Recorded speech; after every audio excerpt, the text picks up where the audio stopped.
Mhm. All right, good afternoon, everyone. Good afternoon. Welcome back again to our mentoring recovery support group. And it's always good to bring some informative information dealing with recovery, dealing with reentry, whether you're coming from residential treatment or from incarceration.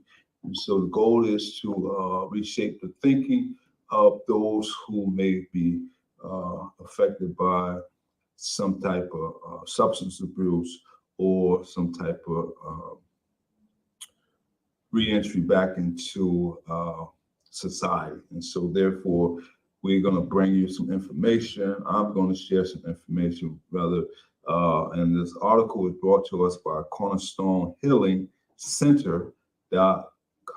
You can go online and retrieve this article, and it's brought to us by Cornerstone Healing Center.com, that is. And so it starts off, so the title, all right, let me put the title up. And so today's title is Breaking the Change, the Cycle of Addiction and Incarceration.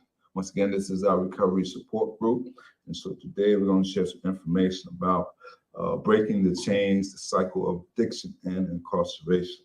It starts off by saying, did you know that according to the National Institute on Drug Abuse, NIDA, a staggering 85% of incarcerated individuals in the United States have a substance use disorder or were in prison for a drug-related crime. Okay. Shockingly, according to a recent report, only 11% of inmates with addiction and substance abuse issues receive treatment during their time in prison. All right. And so there's a high number of incarcerated people, and then there is a low rate of people who actually receive some type of substance abuse treatment while they're incarcerated. The connection between addiction and incarceration is a complex and intertwined cycle affecting individuals and society. Excuse me. This article explores the intricate relationship between substance abuse and imprisonment, shedding light on the factors perpetuating this vicious cycle. Right? We will dive into the emotional toll on incarcerated individuals and the broader societal consequences, emphasizing the pressing need for transformative change in our addiction and criminal justice approach. Right? So, one of today's topic we're gonna discuss, and that is understanding substance abuse and addiction. All right.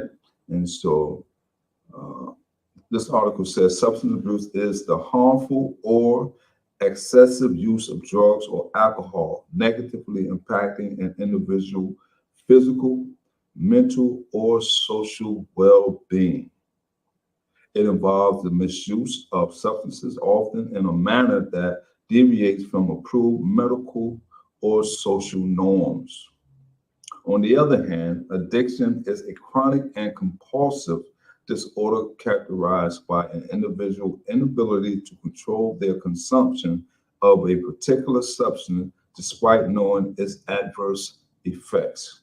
It goes beyond mere abuse and involves physical and psychological dependence, leading to an intense craving for the substance, tolerance, withdrawal symptoms upon cessation, and a strong focus on obtaining and using the substance despite the resulting personal, social, and professional problems. All right. And so that gives us some understanding about substance abuse and addiction. The article goes a little further and talks about the commonly abused substance and statistics. And so it has alcohol, it talks about tobacco, nicotine, then it goes on to marijuana, prescription opioids, cocaine, methamphetamine. And then it goes into how it is used and the statistic of that, right? And so we're not going to go in verbatim of how drugs are used and the statistics of that, but we will give some alarming statistics, and I want to share that, and so that we can gauge of how harmful drugs are within our community. All right, and so according to the National Institute on Drug Abuse, 85% of prison population has an active substance use disorder or were incarcerated for a drug or drug use crime. Data collected through 2007 through 8 and 9 shows that two-thirds, 63% of sentences jail inmates met the criteria for drug dependence or abuse, right? And so this goes into the aspect of why it's important. You may have heard prison reform. You may have heard people receiving treatment nowadays instead of punishment. And so this article is going to touch on that a little bit as we go a little further, all right? And so it goes on to say from 2001 to 2018, the number of people who have died of drug or alcohol intoxication in state prison increased by more than 600%. That is a staggering number. People who actually still using, once they was using before they got incarcerated, while they're incarcerated, they continue to use, and this report says that 600% of people from 2001, 2018, 17 years lapse, states that these people had actually died of drug or alcohol intoxication in state prison. That is alarming. That is very much alarming. It said nearly 300,000 people in the United States are held in the state and federal prison for drug law violation. And so the reason I'm sharing this information because a lot of times we may dismiss the incarceration aspect and don't know why some of the things that why people commit crime because they are under the influence from the disease aspect, and maybe those are factors that contribute to their incarceration. However, we don't want to dispel that as just the norm. Okay, you use drugs, you're supposed to go to jail, you come home. No, we want to shed light on that, and so that find out how can we turn this information that we're reading, turn these numbers around, because a lot of people are being affected. And so we know from reading materials, studying that from evidence-based material that addiction, whether it be alcohol or drugs, it's not just an individual disease. It affects not only the individual, but also the family. And so if that, just imagine 600% of people from 2001 to 2018 had literally lost their lives. So just imagine how many families or the percentage of families has actually been affected. All right. And so now we want to go into a little bit about the vicious cycle unveiled. The link between addiction and incarceration is a complex and multifaceted relationship that impacts individuals from all walks of life, no matter who you are. When someone becomes entangled in the grip of addiction, their actions may lead to legal consequences, often resulting in imprisonment. Substance abuse becomes a coping mechanism for many, offering temporary relief from underlying emotional or psychological struggles. However, as addiction progresses, the individual ability to control their behavior diminishes, leading to risky actions that may violate the law. Moreover, addiction can impair judgment and impulse control, increasing the likelihood of engaging in criminal activity to sustain their habit. When these actions result in arrest and conviction, individuals with substance abuse issues often find themselves caught in a cycle. Remember, we're talking about the the vicious cycle unveiled, all right? Where incarceration does little to address the root cause of their addiction. Without proper access to rehabilitation and treatment programs, the cycle perpetuates, making it challenging for them to break free from this interlinked web of addiction and imprisonment. Consequently, in addressing this issue requires a comprehensive approach that combines support, understanding, and rehabilitative measures to give individuals a chance at recovery and successful integration into society. And so this needs to be addressed from a multifaceted approach. And so not just one or two entities, but many entities need to be considered when we're talking about people on drugs, people addicted to drugs, people mental state is not well, people decision making is not well, and so we need professional people to address these issues beyond incarceration and while they are incarcerated. So that is a key factor as well. And so let's look at what the article want us to know about factors contributing to the cycle. So it says factors contributing to addiction among incarcerated individuals are numerous and complex. Let me read that again. It says factors contributing to addiction among incarcerated individuals are numerous and complex. Firstly, many inmates already struggle with pre-existing substance abuse issues before entering the criminal justice system.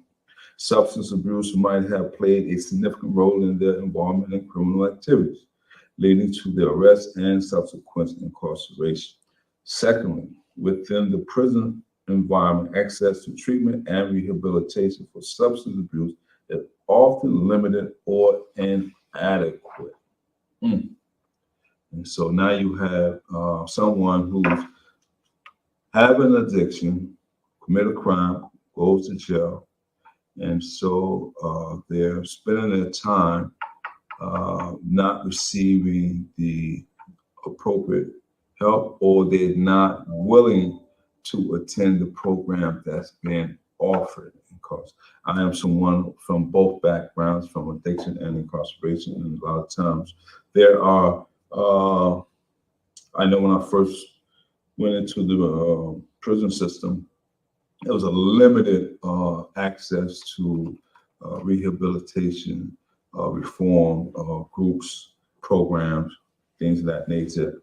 It wasn't until the latter part where they start to give an enhanced treatment through the therapeutic community, peer therapeutic community programs with I don't know how it's ran, but when I was there, they was giving us an in debt where if you sign up for the program, you have to be there longer than 1 year.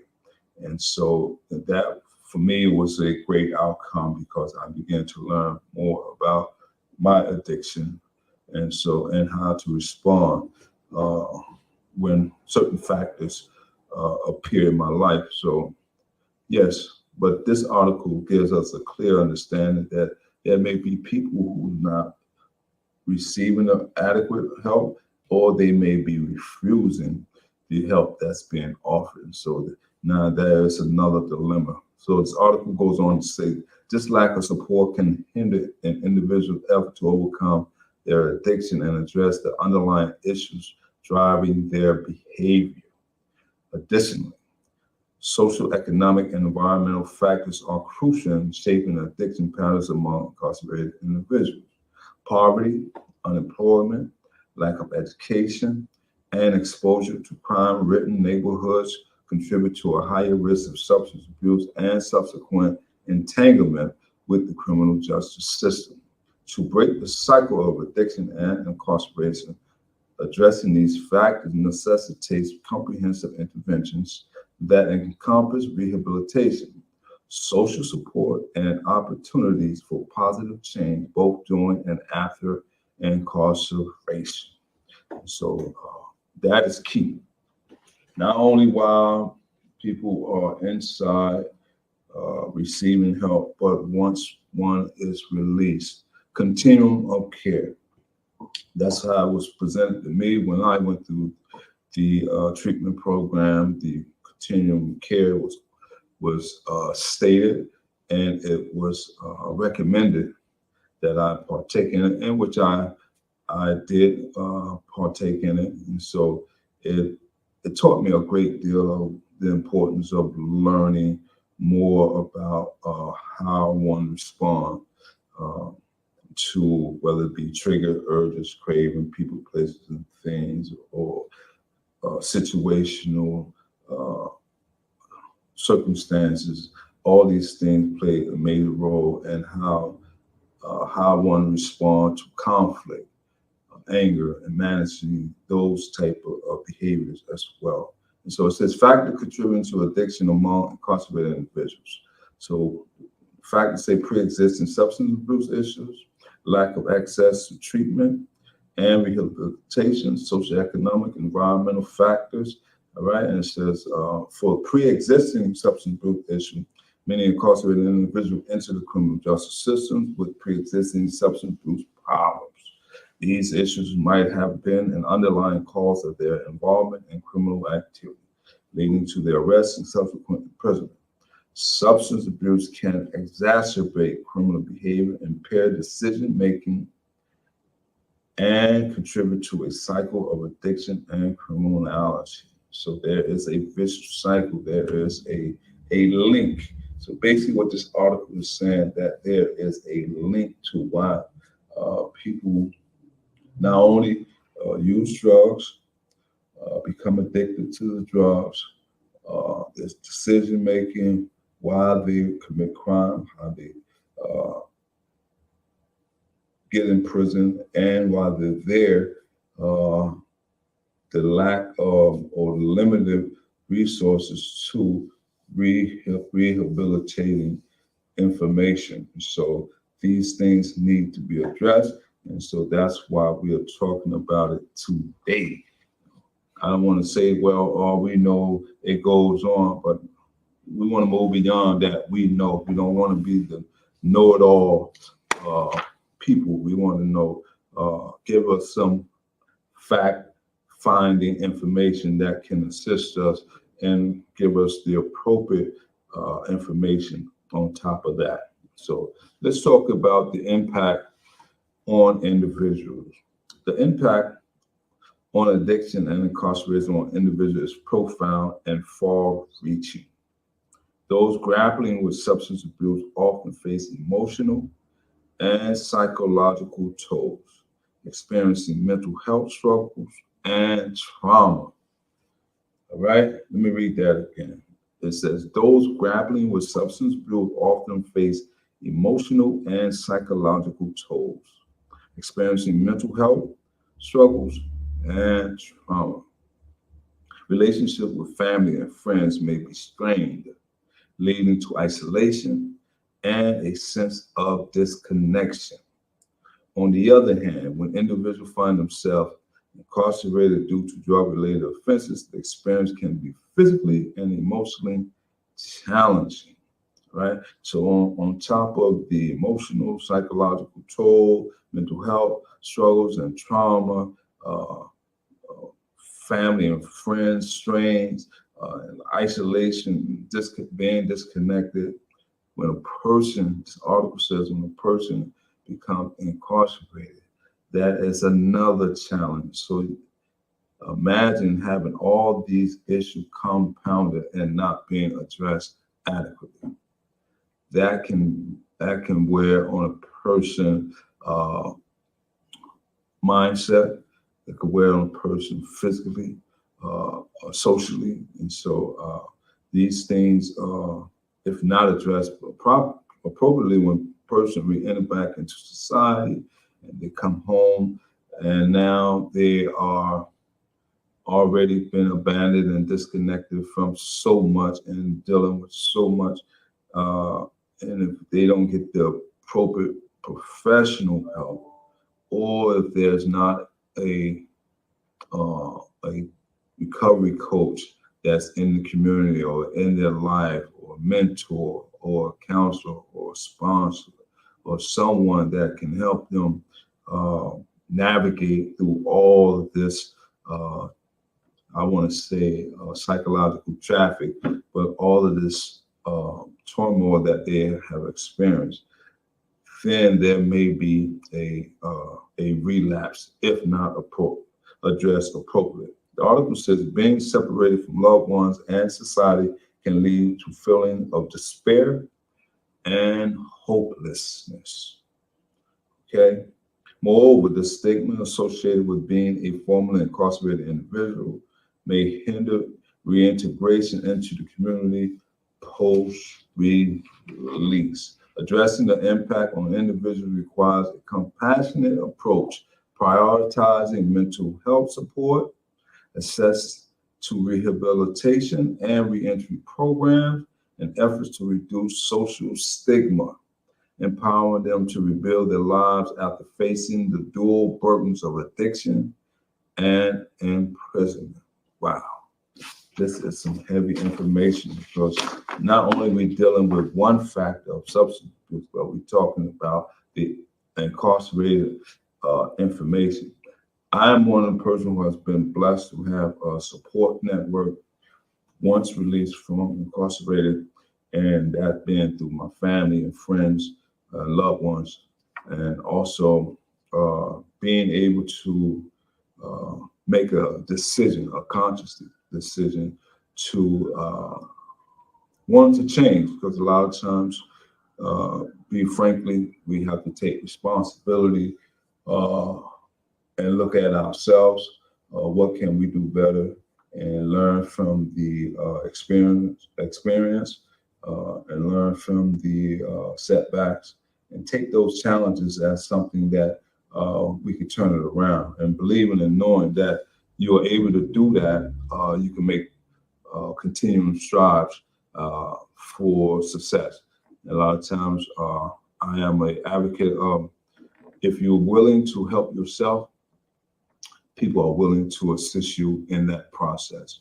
And so that need to be stated more often, because a lot of times, as the article says, people be after facing substance abuse and incarceration, they may feel a sense of loneliness and despair, and they might just think that there's no hope, when there is hope.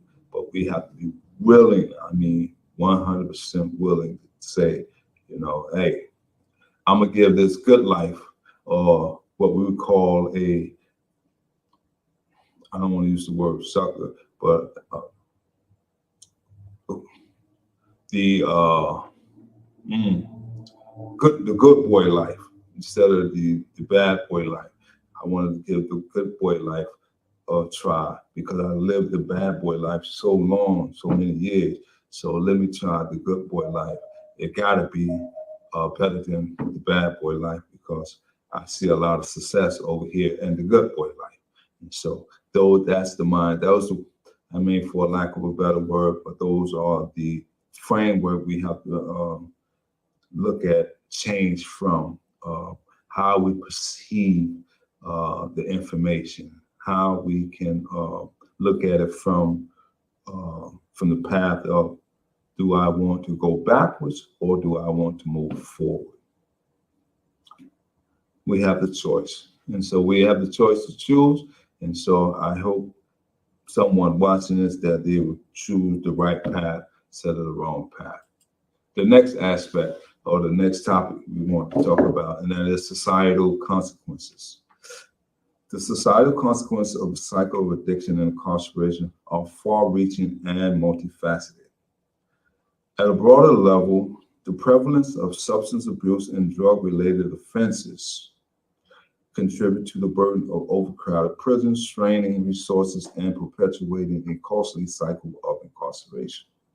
From an individual perspective, those caught in the grips of addiction may experience strained relationships, financial hardships, and diminished productivity, impacting their lives and those of their families and communities.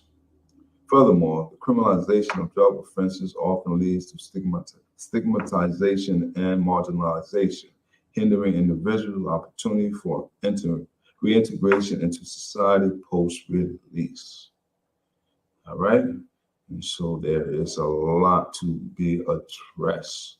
Now you're facing not only the criminalization of drug offense, but also now you've been stigmatized, labeled, stereotyped, put in a box as this criminal who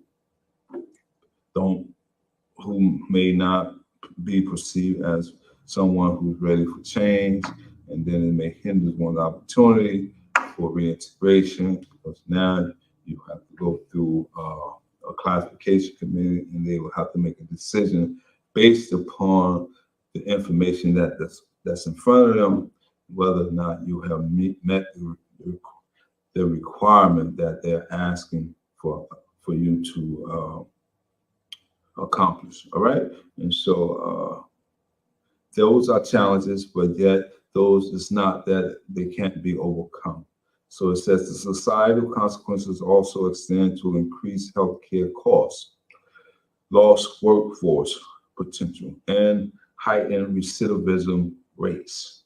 Addressing these consequences require a comprehensive approach that focuses on prevention, access to treatment, and rehabilitation, and a shift towards a more compassionate and rehabilitative criminal justice system, fostering a society that supports individuals in their journey towards recovery and reintegration. So we're talking about recovery and reintegration. That's the whole key, the whole premise of this information that we're bringing so that we can address the recovery aspect, shed some light on that, and the reintegration process. All right, and so the next topic of discussion, breaking the cycle, a multifaceted approach. To break the cycle of addiction and incarceration, we need to take a multifaceted approach that deals with the root causes of substance abuse and is linked to criminal behavior, excuse me. Firstly, we need to focus on prevention efforts that target at-risk individuals before they become. Let me read that again. First, we need to focus on prevention efforts that target at-risk individuals before they become involved in the criminal justice system. This can be achieved by providing early intervention, education, and community-based support. Second, we need to offer alternatives to incarceration for nonviolent drug offenders. Okay, and so those are programs that's set in place as I speak. They have, as I made mention, prison reform. They have drug court. They have all these programs now that can literally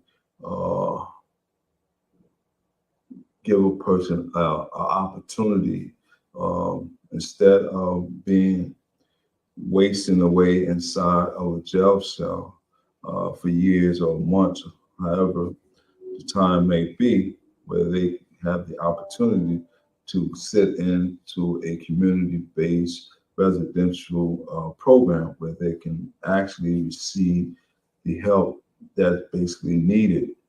All right, and so this article gives us a better insight of breaking the cycle, a multifaceted approach. Programs such as diversion programs and drug courts can provide access to treatment and rehabilitation. Thirdly, it is crucial to ensure access to evidence-based treatment options, all right, mental health support, and comprehensive reentry program post-release. This will help support individuals in their journey toward recovery and successful community reintegration. In addition, addressing social economic disparities and providing equal access to education, employment, and housing opportunities can help break the cycle of addiction and criminality. We can create a more compassionate, effective, and sustainable response to addiction and incarceration challenges by fostering collaboration between law enforcement, healthcare professionals, and community organizations. All right. And so, with that said, we're going to look at the last topic of discussion today, and we're going to read that, and that is the need for comprehensive addiction treatment. The need for comprehensive addiction treatment is paramount in addressing the complex and interrelated issues of substance abuse and its impact on individuals and society. Addiction is a chronic and multifaceted disorder that requires a holistic approach, combining medical, psychological, and social interventions. Treating addiction solely as a criminal issue perpetuates the cycle of incarceration without addressing the underlying causes of substance abuse. All right, and so it says comprehensive addiction treatment offer evidence-based therapies, counseling, and support to help individuals understand and cope with the root triggers of their addiction. By focusing on prevention, early intervention, and long-term support, comprehensive treatment seeks to break the cycle of addiction and reduce the societal burdens of crime, recidivism, and healthcare costs. Empowering individuals with the tools for recovery and reintegration can lead to positive transformation in both their lives and the communities that they are a part of, fostering a healthier and more compassionate society for all. And so basically, when we all come together to look at the humanity aspect of how we can better help someone get healthier and change their lives, we have greater healthcare outcomes. And so that's the main focus, is to have much greater healthcare outcome by having all the professional entities working together hand in hand. And so that's it for this week. Until the next week, we hope to bring you some more informative information. Every week, it's not going to be talking about addiction and incarceration. But one thing for certain, we will be talking about substance abuse and how we can better understand it and better ways to provide services. All right. And so until next time, take care. My name is Craig. Stay safe, everybody.